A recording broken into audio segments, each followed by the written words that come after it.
Seksi Killers menceritakan tentang dampak besar industri batubara terhadap kehidupan masyarakat dan lingkungan di Indonesia. Dokumenter ini menelusuri perjalanan batubara mulai dari lokasi tambang di Kalimantan hingga penggunaannya di pembangkit listrik tenaga uap di berbagai daerah. Di Kalimantan, film memperlihatkan kondisi lingkungan yang rusak akibat aktivitas tambang batubara. Banyak lahan hijau berubah menjadi lubang besar yang berbahaya. Bahkan, beberapa anak dilaporkan meninggal dunia karena tenggelam di lubang bekas tambang yang tidak direklamasi dengan baik. Selain kerusakan lingkungan, masyarakat sekitar tambang juga mengalami kesulitan ekonomi dan kesehatan.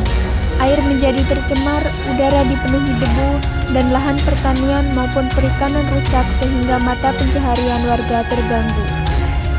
Film ini juga menunjukkan bagaimana PLTU yang menggunakan batubara menghasilkan polusi udara yang berdampak pada keselamatan masyarakat sekitar.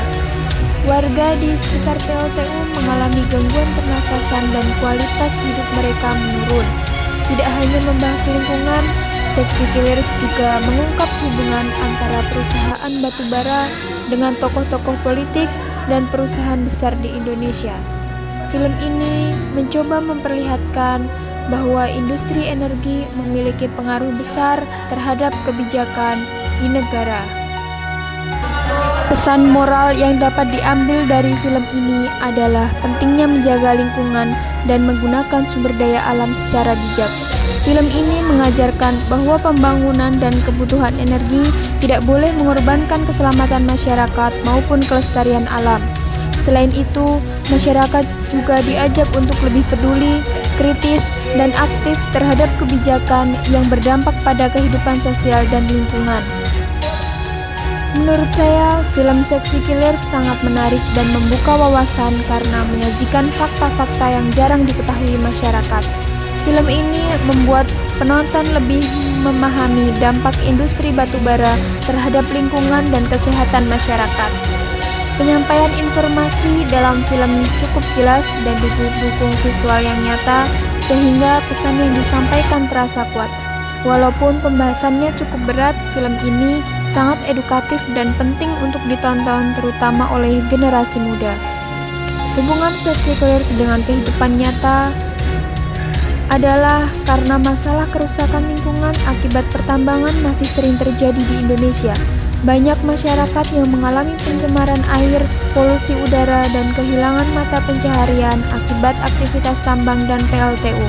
Selain itu, penggunaan listrik sehari-hari ternyata juga berkaitan dengan proses produksi energi yang memiliki dampak terhadap lingkungan. Oleh karena itu, film ini membuat masyarakat lebih sadar akan pentingnya menjaga lingkungan dan menggunakan energi dengan lebih bijaksana.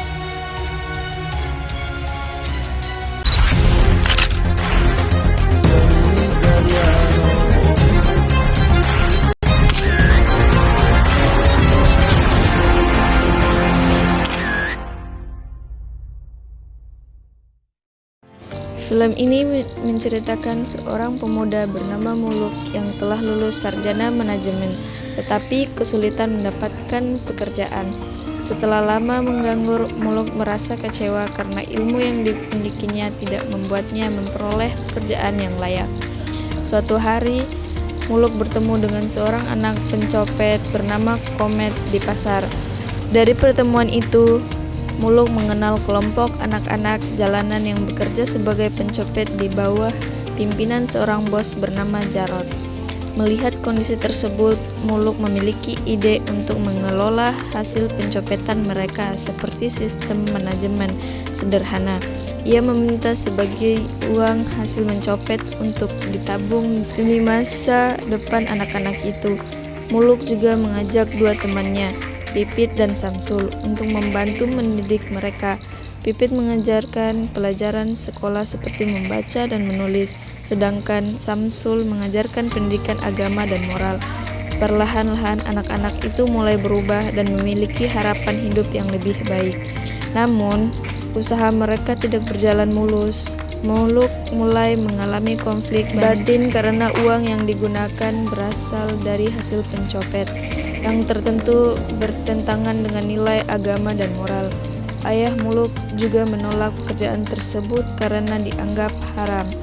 Konflik semakin berkembang ketika Muluk harus memiliki antara membantu anak-anak jalanan itu atau meninggalkan pekerjaan yang dianggap salah. Pada akhirnya, film ini memberikan gambaran bahwa memperbaiki kehidupan masyarakat miskin tidaklah mudah dan membutuhkan dukungan banyak pihak. Film ini mengandung banyak pesan moral antara lain, pendidikan dapat mengubah kehidupan seseorang, kemiskinan bukan alasan untuk melakukan kejahatan, kepedulian terhadap sesama sangat penting. Agama dan moral harus menjadi pedoman hidup. Pemerintah dan masyarakat perlu memperhatikan nasib anak jalanan dan pengangguran. Film ini sangat berkaitan dengan kondisi nyata di Indonesia. Masih banyak sarjana yang sulit mendapatkan pekerjaan, serta banyak anak-anak jalanan yang hidup dalam kemiskinan dan kurang pendidikan. Film ini menyadarkan penonton bahwa masalah sosial bukan hanya tanggung jawab pemerintah, tetapi juga masyarakat. Kepedulian kecil terhadap pendidikan dan lingkungan dapat membantu mengubah masa depan seseorang.